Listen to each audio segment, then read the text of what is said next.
My 13-year-old niece falsely accused me of sexual abuse. My entire family disowned me. My girlfriend left, and I lost everything. 6 months later, she admitted she lied to keep her parents together. Now they all want forgiveness. Absolutely not. I never thought my life could fall apart in 48 hours. But it did. The person who destroyed everything wasn't some stranger. It was my 13-year-old niece, Madison.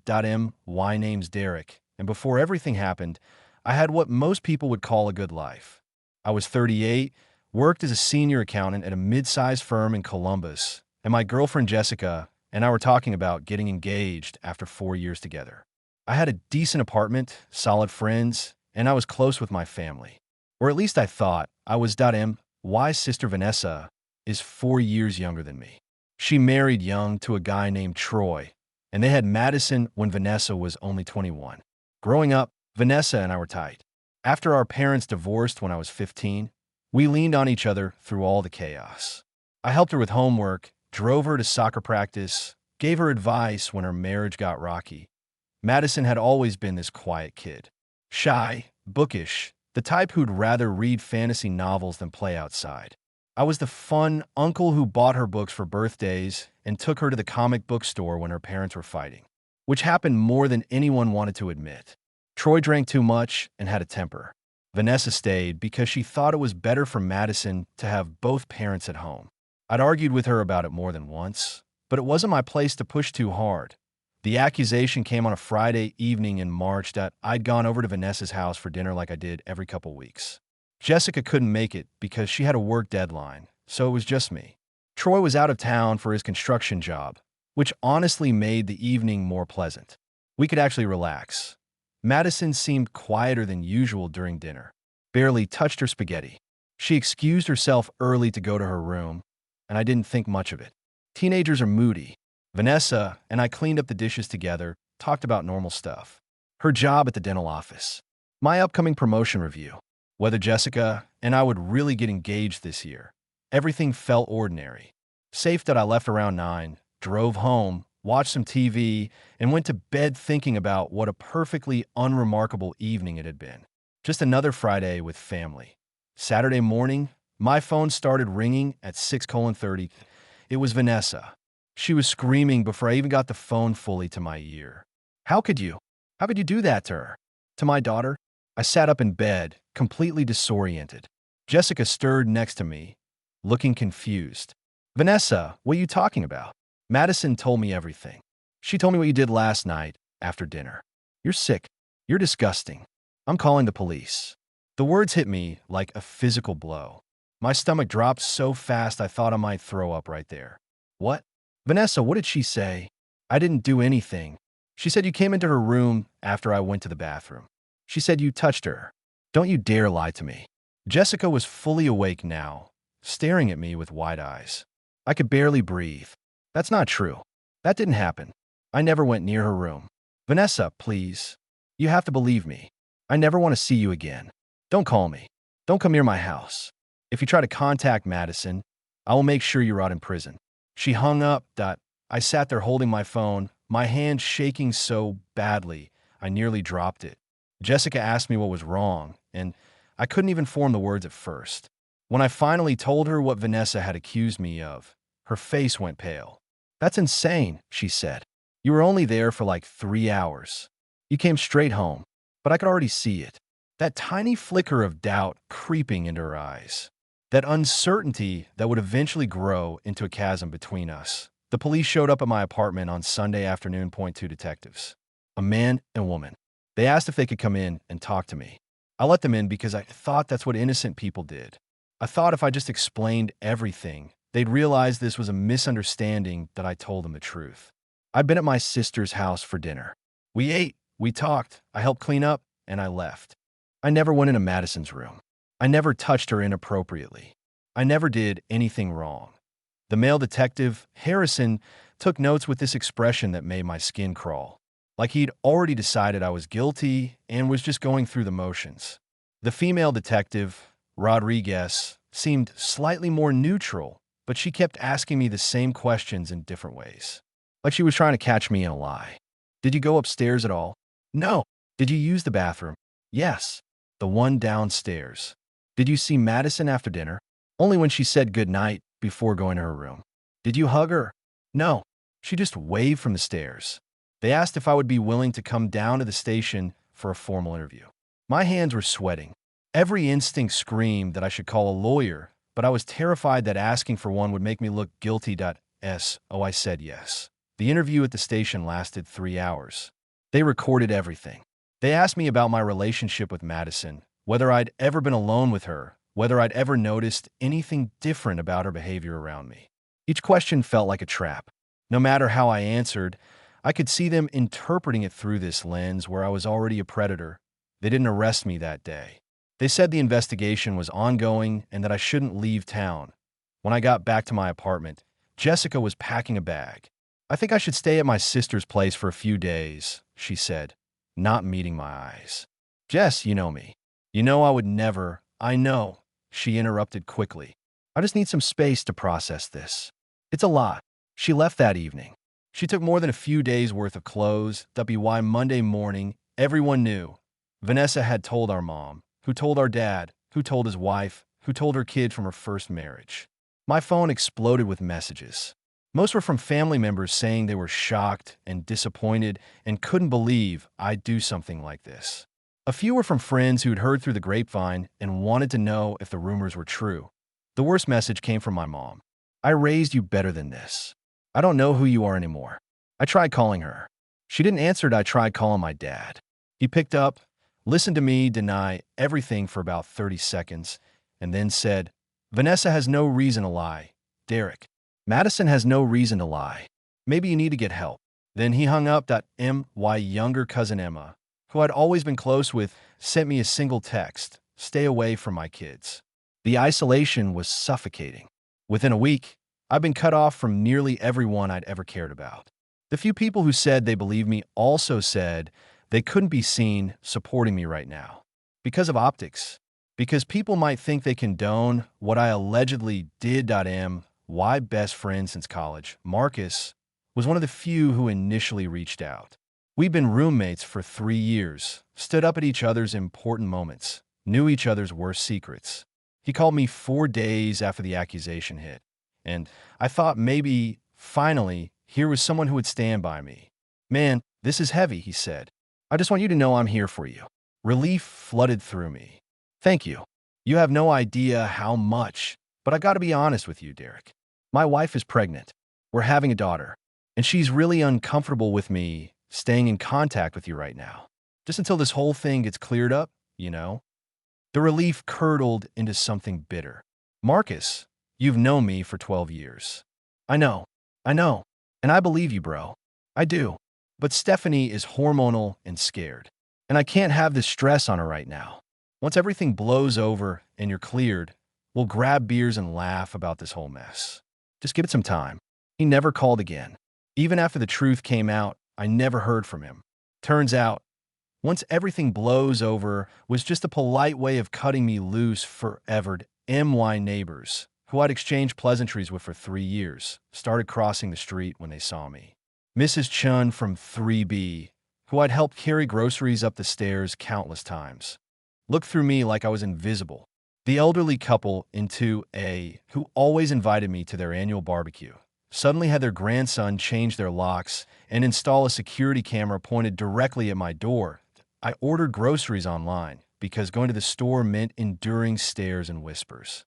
One time I tried to go to the pharmacy to pick up sleeping pills my doctor had prescribed because sleeping had become impossible, and the pharmacist looked at me with such undisguised disgust that I walked out without the medication.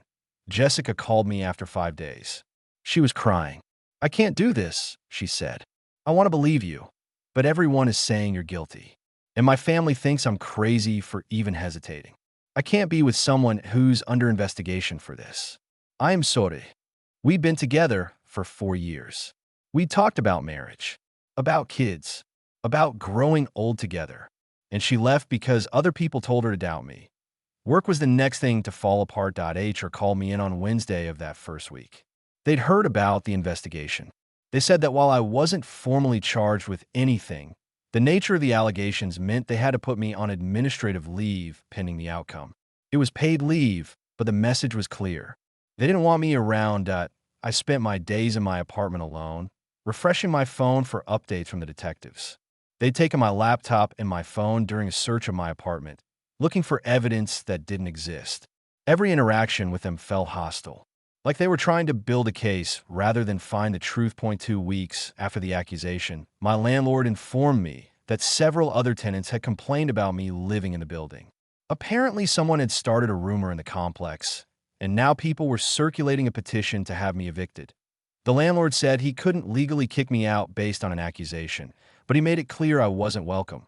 The petition was particularly cruel because I could see it online. Someone had posted it on a neighborhood Facebook group. There were 47 signatures, including people I'd never even met.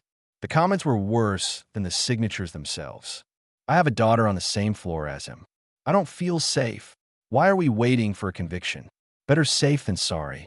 Landlords need to do background checks on these perverts before letting them in. I printed it out. I don't know why. Maybe I needed physical proof that this was really happening. That people I'd lived near peacefully for years had turned into a mob baying for my blood based on nothing but gossip. I kept it in a folder with all the other documentation of my nightmare.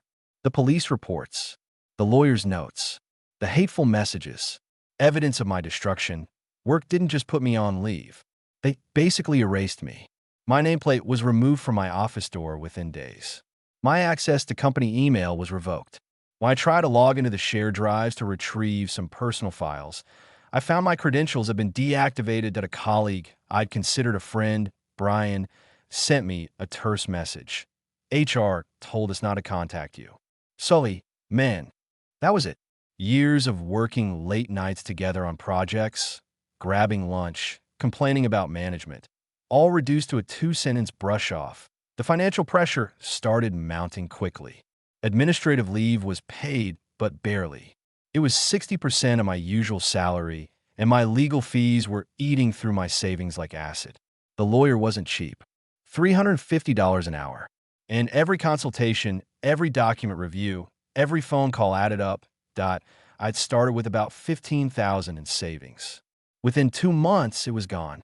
I had to borrow money from my credit cards just to keep paying rent. Jessica and I had shared some expenses, and her leaving meant I was suddenly covering everything alone. The car payment, the utilities, the insurance. All of it became a crushing weight that I stopped eating out entirely. I lived on rice, beans, and whatever canned goods I could find on sale. I lost weight, not just from stress, but from literally not having enough money to buy proper groceries. That I started getting hate mail. Someone spray-painted Predator on my car. I had to file a police report, which felt grimly ironic given that the police were also investigating me for a crime I didn't commit. The lowest point came about a month in. I was sitting in my apartment at 2 in the morning, unable to sleep, scrolling through social media, even though I knew I shouldn't. Someone had made a Facebook post in a local community group naming me and warning other parents to keep their kids away from me. The post had hundreds of shares. The comments were vicious. People like him should be locked up forever. I hope someone takes care of him before he hurts another child. Chemical castration is too good for monsters like this. I closed the app and sat in the dark, wondering if this was just my life now. If I'd ever be able to prove my innocence, or if I'd be labeled a predator forever. Even without a conviction, I thought about Madison and couldn't understand why she'd said what she said. Had I done something to upset her without realizing it? Had I misread a situation somehow? The worst part was the doubt that crept into my own mind. I started questioning my memories of that night, even though I knew nothing had happened. Had I gone upstairs? No. Had I said something that could have been misinterpreted? No. But the constant accusations made me second-guess reality itself. There were moments, late at night, when exhaustion and desperation had worn down my defenses, where I'd actually wonder if something had happened that I'd somehow blocked out. That's what constant gaslighting does to you. Even though I knew with absolute certainty that I was innocent, the sheer weight of everyone insisting I was guilty made me question my own sanity. I'd lie awake replaying that evening frame by frame, analyzing every word I'd said, every movement I'd made, searching for something that could explain why Madison would say what she said. I became obsessed with it. I fill a notebook with timelines, with details of the evening, with proof that I couldn't have done what she accused me of. Vanessa had been in the kitchen with me almost the entire time. There was maybe a 5-minute window when she'd gone upstairs to get her phone. 5 minutes. Madison's room was at the end of the hall. The stairs creaked. Vanessa would have heard me go up. That it was physically impossible for the accusation to be true given the layout of the house and the timeline of the evening. But logic didn't matter. Facts didn't matter. All that mattered was that a tearful 13-year-old girl had said I hurt her. And in today's climate, that was enough to convict me in the court of public opinion. The actual legal system required evidence, due process, proof beyond reasonable doubt. The social justice system required nothing but an accusation and a pitchfork-ready crowd. I started having nightmares where I was on trial, and everyone I'd ever known was in the gallery pointing at me, chanting, "Guilty, guilty, guilty." I'd wake up gasping, drenched in sweat, and for a few merciful seconds, I'd forget where I was. Then reality would crash back down, and I'd remember that the nightmare was my waking life. Jessica's stuff was still in my apartment. A toothbrush in the bathroom, a drawer of clothes, a pair of shoes by the door. I couldn't bring myself to pack it up because that felt like admitting it was really over. Some nights I'd text her, try to explain again that I was innocent, begging her to just talk to me. She stopped responding after the first few attempts. My lawyer. I'd finally hired one after the police interview. Kept telling me to be patient. The investigation would run its course. Without physical evidence or witnesses, it would likely be closed. But likely wasn't a guarantee. And every day that passed felt like another day of my life being stolen. I lost 20 pounds. I stopped showering regularly. I started having panic attacks when I heard sirens, convinced they were coming to arrest me. My apartment became a prison, but going outside meant facing the stares and whispers of people who thought I was a monster.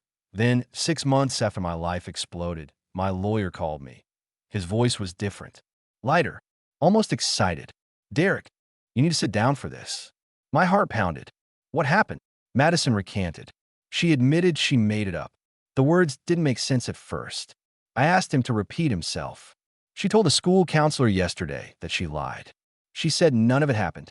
The police interviewed her this morning, and she confirmed that the accusation was false. The investigation is being closed. You're clear. I should have felt relief. I should have felt vindicated. Instead, I felt rage so intense that I couldn't speak. My hands were shaking. My vision was blurring. And all I could think about was the last 6 months of hell. Why? I finally managed to ask. Why did she do it? Apparently, she overheard her parents talking about divorce. She thought if she created a big enough crisis, they'd focus on that instead and stay together. She picked you because she thought you'd forgive her eventually since you were her uncle. The school counselor's notes indicate she's been struggling with severe anxiety and guilt. A 13-year-old kid had destroyed my entire life because she wanted her parents to stop fighting. The lawyer kept talking about next steps, about getting documentation, about potential defamation claims. But I wasn't really listening. I hung up and sat on my couch, staring at the wall. Over the next few days, the news spread the same way the accusation had, quickly and viciously. But the people who'd been so eager to condemn me were noticeably quieter now that a few sent brief text messages. Glad it got sorted out. Sorry for what you went through. Generic. Impersonal. Insufficient. Why mom called. Derek. Honey, we need to talk about this. What's there to talk about? I know you're angry, but Madison is just a child. She made a mistake. She's been in therapy. And Vanessa says she's devastated by what she did. She's devastated? I couldn't keep the bitterness out of my voice. Mom, do you have any idea what the last 6 months have been like for me? I know it was hard. I lost my job. I lost my girlfriend. I lost my entire family. People spray painted my car and sent me death threats. I thought about killing myself more than once. And you all believed her without even giving me a chance to defend myself. There was a long silence. We had to protect Madison. You understand that, right? We couldn't risk. You didn't have to risk anything. You could have believed your own son. You could have at least listened to me. Please don't be like this. Families make mistakes. We can move past this. I laughed, and it sounded bitter even to my own ears. Move past this? Mom, you told me you didn't know who I was anymore. You chose to believe I was a child predator over believing I was innocent. That's not something we just move past. Derek, I hung up. Vanessa tried to visit my apartment. I saw her through the peephole and didn't answer. She knocked for 10 minutes, calling my name, saying she needed to apologize in person that I sat on the floor with my back against the door, listening to her cry. I felt nothing. She left a letter under my door. It was 4 pages long, handwritten, full of apologies and explanations. She said she believed Madison because she was her daughter and because she'd been abused as a child herself and had sworn to always believe victims. She said she understood if I couldn't forgive her, but hoped we could eventually rebuild our relationship. She said Madison was in intensive therapy and was genuinely remorseful. I burned the letter in my kitchen sink. Why Dad sent an email asking if we could get dinner and talk things through. I deleted it without responding. Emma texted, "I'm so sorry, Derek. I should have trusted you. Can we talk?" I blocked her number. Jessica showed up at my apartment 3 weeks after the recantation. She looked nervous, fidgeting with her purse strap. "Can I come in?" "Why?" "Because I miss you. Because I made a horrible mistake. Because I want to apologize." "Apologize for what exactly?" "For not standing by you. For believing everyone else instead of trusting what I knew about you. I was scared and confused, and I made the wrong choice. But we can start over. I still love you." I looked at her, this woman I'd planned a future with, and I realized I felt absolutely nothing. "You left me when I needed you most. You believed I was capable of hurting a child. That's not something you come back from, Jessica. People make mistakes when they're scared. I was scared too. I was terrified and alone. And you abandoned me. You don't get to come back now that it's convenient. That's not fair." "Fair? You want to talk about fair? Get out." She left crying. I closed the door and went back to my empty apartment. My former employer reached out about returning to work. HR sent a formal letter saying my leave was being lifted and I was welcome back with full back pay for the time I'd been suspended. They framed it as though they'd been doing me a favor by protecting my privacy during the investigation. That I sent back a one-line email. I quit. I wasn't going back to a place that had thrown me away the second things got difficult. I wasn't going to sit in meetings with people who'd whispered about me behind my back, who'd assumed I was guilty without evidence. The truth is, I could have fought for my old life back. I could have accepted the apologies and tried to rebuild relationships with my family. I could have taken Jessica back and returned to my job and pretended the last 6 months hadn't happened. But I didn't want that life anymore. Those people had shown me exactly who they were when things got hard. They'd shown me that their love and loyalty were conditional, that they were willing to believe the worst about me without proof, that I was disposable the moment I became inconvenient or scary. MY lawyer helped me file a civil suit against Vanessa and Troy for defamation and emotional distress. It wasn't about the money. I knew they didn't have much, but I wanted it on record. I wanted a legal document stating that what happened to me was wrong, that I was innocent, that they had harmed me. The case settled out of court for a modest amount. Vanessa had to sell her car to pay her portion, but I didn't feel good about it. But I didn't feel bad either that I moved to a different state. Got a new job at a different firm where nobody knew my history. Started seeing a therapist who specialized in trauma. Slowly, painfully, I began rebuilding a life, but it wasn't the same life. I was different now. Harder, more guarded, less willing to trust. I'd learned that the people who claimed to love you could turn on you in an instant. I'd learned that accusations could destroy you even if they were false. I'd learned that forgiveness wasn't mandatory and reconciliation wasn't always the right choice. The texts and emails from my family continued for months. My mom sent long messages about forgiveness and healing and how life was too short to hold grudges. My dad called on my birthday and left a voicemail singing awkwardly, like everything could just go back to normal. Vanessa sent cards on holidays with pictures of Madison, who was apparently doing better in therapy. I read them all. I never responded. A year after everything fell apart, Emma found my new address somehow and sent a package. Inside was a framed photo from when we were kids at a family reunion. Both of us, maybe 10 and 12, grinning at the camera with ice cream on our faces. There was a note. "I know I don't deserve your forgiveness, but I miss my cousin. I'm sorry I failed you. I kept the photo. I still didn't respond. That MY therapist asked me once if I'd ever consider reconciling with my family. Holding on to anger can be exhausting, she said gently. Sometimes forgiveness is for ourselves, not for the people who hurt us. I'm not holding on to anger, I told her. I'm just choosing not to have them in my life. There's a difference. She nodded slowly. There is. But you need to be honest with yourself about which one you're doing. I thought about it for weeks. Was I punishing them, or was I protecting myself? Was I being vindictive, or was I setting boundaries? In the end, I decided it didn't matter. They'd made their choice when they believed I was guilty without evidence. I was making mine by refusing to let them back in. Madison turned 16 last month. Vanessa sent me a message saying Madison wanted to apologize to me in person, that her therapist thought it would be good for her healing process. She said Madison had written me a letter but wanted to read it to me face to face, that I didn't respond to Vanessa. But I did think about Madison. She'd been a kid, scared and desperate. She'd made a terrible choice. She'd hurt me more than anyone else in my life, destroyed everything I'd built. But she'd also been 13 and struggling. Part of me understood that. Part of me even felt sorry for her. But that didn't mean I owed her forgiveness. That didn't mean I needed to be part of her healing journey. She'd have to find a way to live with what she did, the same way I'd had to find a way to live with what happened to me. Maybe someday I'll change my mind.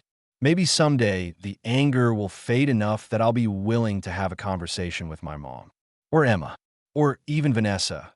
Maybe I'll be able to listen to Madison's apology and tell her I forgive her. But today isn't that day. Today I'm living my life on my terms, surrounded by people who chose to believe in me, who earned my trust, who showed up when things got hard. That I have a girlfriend now. Her name is Sarah, and she knows everything about what happened. And she chose me anyway. That I have new friends who see me for who I am, not who I was accused of being. Why old family wants reconciliation. They want forgiveness and second chances and a return to the way things were. They want me to understand that they were just trying to protect Madison, that they made mistakes out of fear, that families are supposed to stick together through hard times. But here's what they don't understand, that I did stick together through hard times. I maintained my innocence. I cooperated with the investigation. I waited for the truth to come out. They're the ones who abandoned ship the second things got scary. They're the ones who decided I was guilty without trial. They're the ones who have to live with that choice. And I'm the one who gets to decide whether they deserve a place in my new life. So far, the answer is no. And honestly, I'm okay with that. Some bridges, once burned, aren't meant to be rebuilt. Some relationships, once broken, can't be fixed with apologies and time. Some wounds leave scars that change who you are forever. I'm not the same Dara Patterson I was before the accusation. That person died somewhere in those 6 months of hell, abandoned by everyone who claimed to love him. The person I am now is stronger, more cautious, less willing to give people the benefit of the doubt. Maybe that makes me harder. Maybe it makes me colder. Maybe it makes me less forgiving than I should be. But it also makes me someone who knows his worth, who refuses to accept conditional love, who won't let people back in just because they've decided they're ready to stop treating him like a monster. Why family wants reconciliation? They can want it all they want.